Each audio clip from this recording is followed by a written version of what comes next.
Winter came to that town like a quiet accusation. It settled into the bones of the wooden houses, crept beneath doorways, and clung to the breath of every soul who dared step outside after sundown.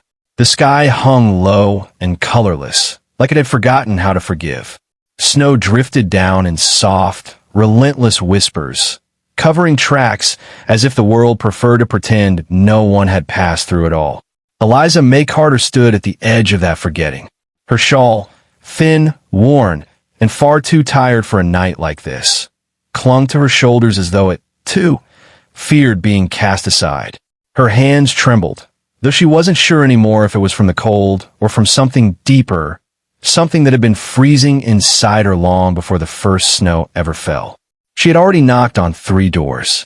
At the first, a woman she once shared tea with had opened the door just wide enough to see her face, and then closed it without a word. At the second, a man had shaken his head before she could even speak.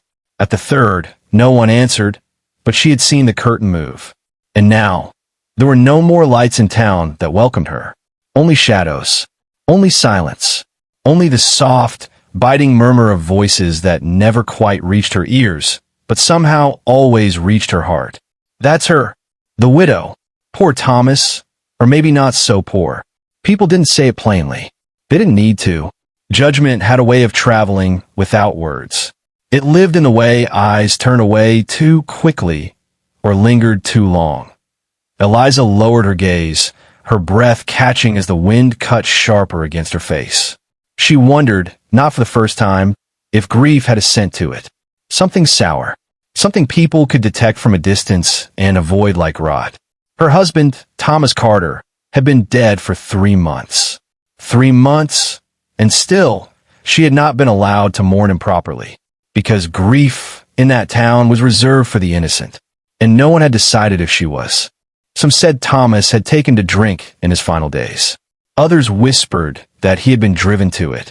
There were murmurs about arguments, about doors slammed too hard, about a woman who didn't smile enough, didn't speak sweetly enough, didn't love the way a wife should. There had been no proof, only absence. And somehow, absence was enough to build a story people preferred over the truth. The church had stopped calling on her. The women stopped speaking when she approached. Even the ground beneath her feet felt borrowed now, because the house she once lived in had been taken, sold to settle debts she never understood and was never given the chance to repay. So she walked, because standing still felt too much like surrender.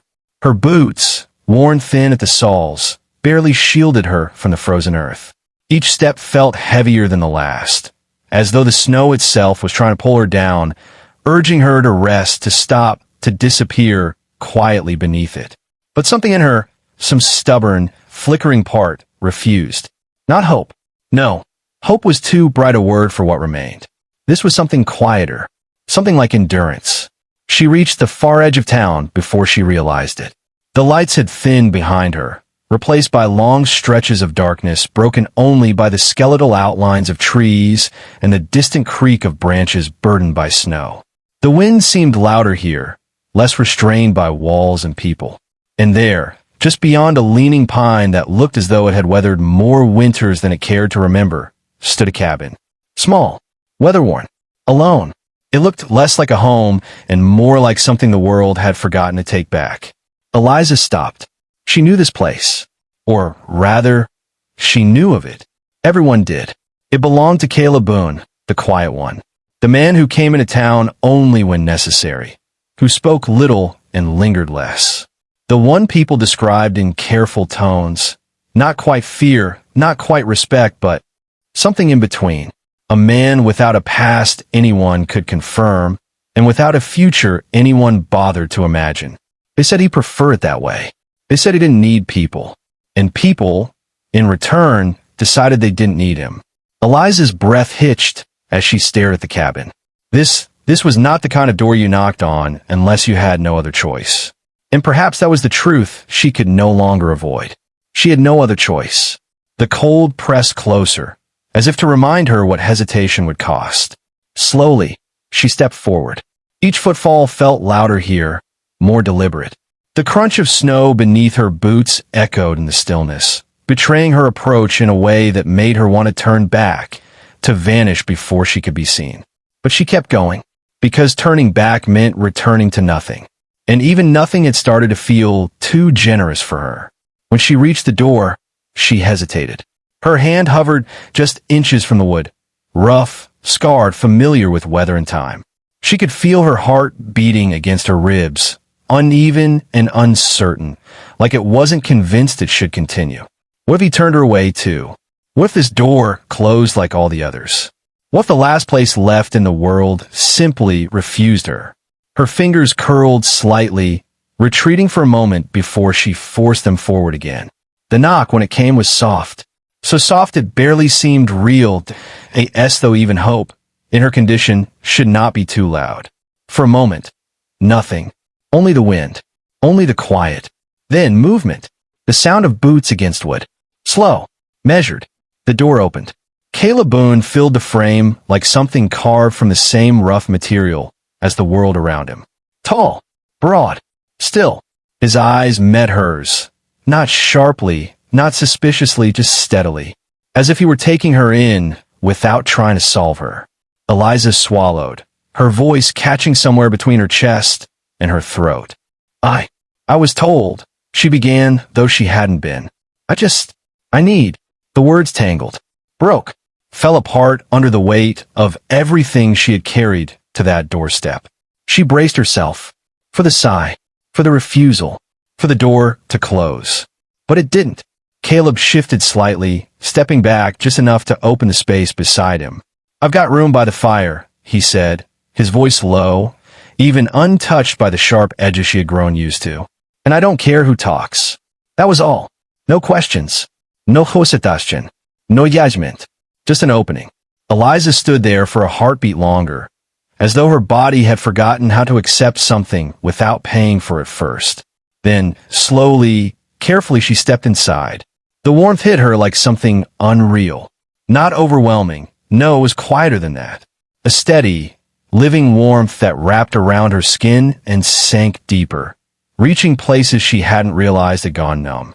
The fire crackled softly in the hearth, its light flickering across the small room in shades of gold and amber. It felt alive, patient, unconcerned with who she was or what she carried with her. Eliza moved closer without thinking. Her hands hovered near the flames, trembling as feelings slowly returned to her fingers. Sharp at first, almost painful, like waking from a long sleep. Behind her, Caleb closed the door. The sound was gentle, final, safe. He crossed the room without hurry and handed her a tin cup. Steam curled from its surface, carrying the faint, bitter scent of coffee. She took it with both hands, as though it were something fragile, something that might disappear if she didn't hold it tightly enough. Thank you, she whispered. He nodded once, then turned his attention back to the fire, as if her presence required no further inspection. And for the first time in months, no one stared at her. No one waited for her to explain herself. No one measured her worth against rumors she could not silence. The silence between them was not heavy. It was kind.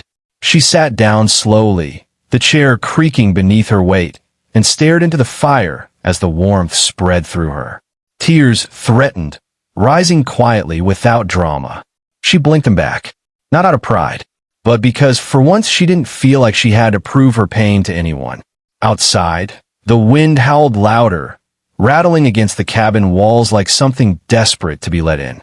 But inside, there was only the fire, and the quiet presence of a man who had made space for her without asking who she had been.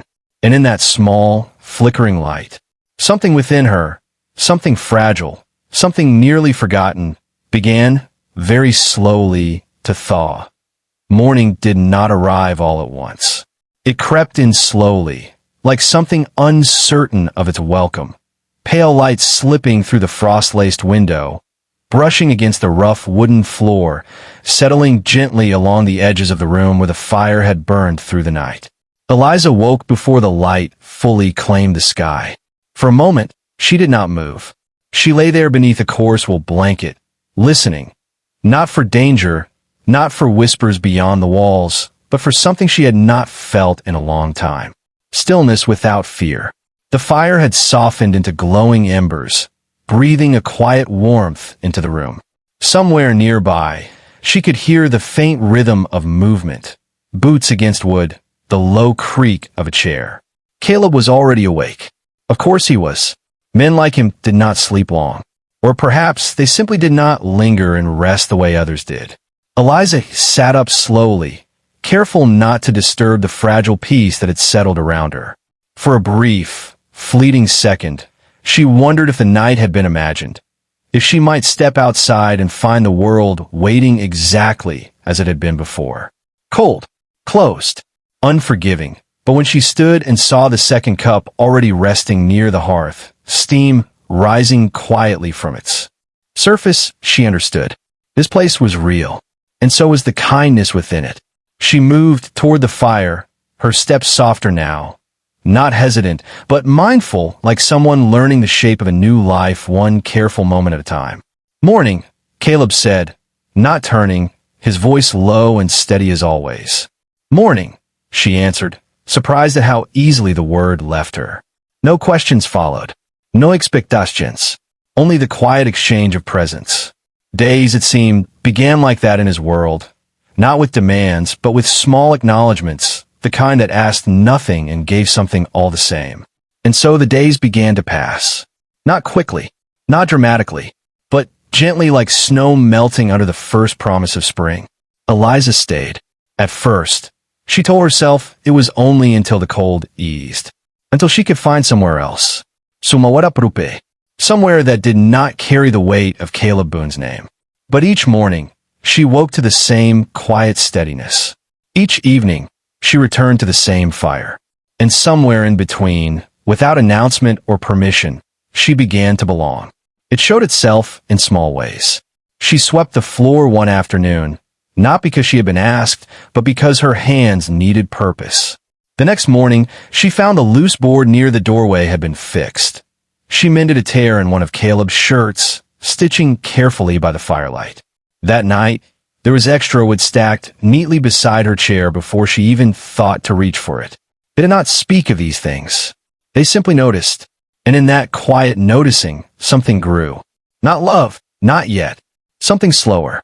Something steadier. Something that did not rush to name itself. She began to laugh again, though softly, as if the sound itself might startle the world into remembering who she used to be. And Caleb, he listened, not with words, but with presence. Always present. Always steady. Never asking her to explain the parts of herself she was still learning how to carry. For the first time since Thomas had died, Eliza stopped feeling like a question that needed answering. She became simply a woman living one day at a time. But the world beyond the cabin did not forget so easily. It never did. The first sign came quietly. A glance held too long at the well. A conversation that stopped too abruptly when she approached the edge of town. Then came the whispers. Sharpened now. Certain. She's staying with him. Living there like it's nothing. Some people don't feel shame at all. And beneath it all the name. Boone. Spoken like something half accepted, half rejected. A man already standing outside the lines.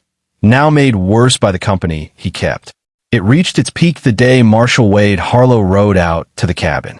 The sound of his horse came long before he did. A steady, deliberate rhythm cutting through the quiet afternoon. Eliza was outside, hanging damp cloth near the line when she saw him. Her hand stilled. The old feeling returned, tight in her chest, cold in her spine. Not fear, not entirely. Something closer to expectation. As if she had always known the world would come knocking eventually, just not when. Harlow dismounted slowly, his boots hitting the ground with practiced authority. His gaze moved over the cabin, the yard, and finally settled on her. "Mrs. Carter," he said, his tone measured, polite in a way that carried more weight than kindness. "Marshall," she replied, her voice steady despite the tremor she felt inside. Caleb stepped out behind her, silent as ever. Harlow's eyes flickered briefly toward him. "Boone," he acknowledged. No warmth there. No respect either. Just recognition. "I hear you've taken in company," Harlow continued, his gaze returning to Eliza. "Town's been talking. Caleb said nothing. He never did. But his presence shifted slightly. Closer, not protective in the obvious sense, but anchored as though simply standing. There was enough. Eliza felt it. And for the first time, she did not shrink.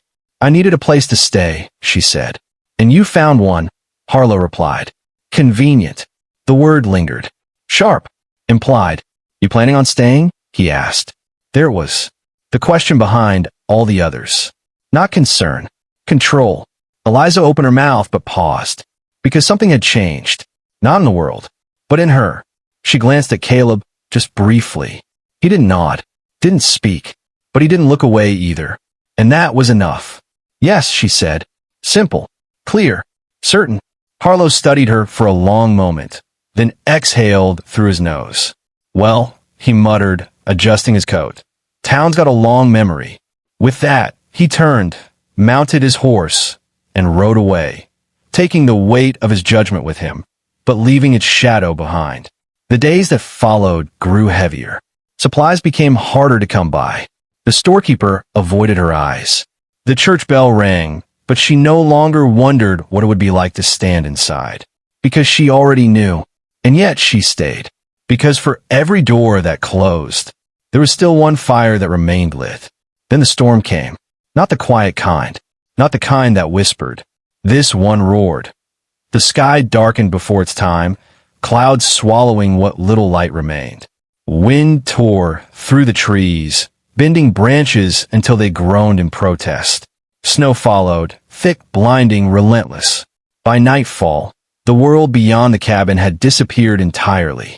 It was in the heart of that storm that the knock came. Desperate, uneven. Caleb opened the door to find a man half frozen, panic carved into every line of his face. My boy, he gasped. He ran. Before the storm. I can't find him.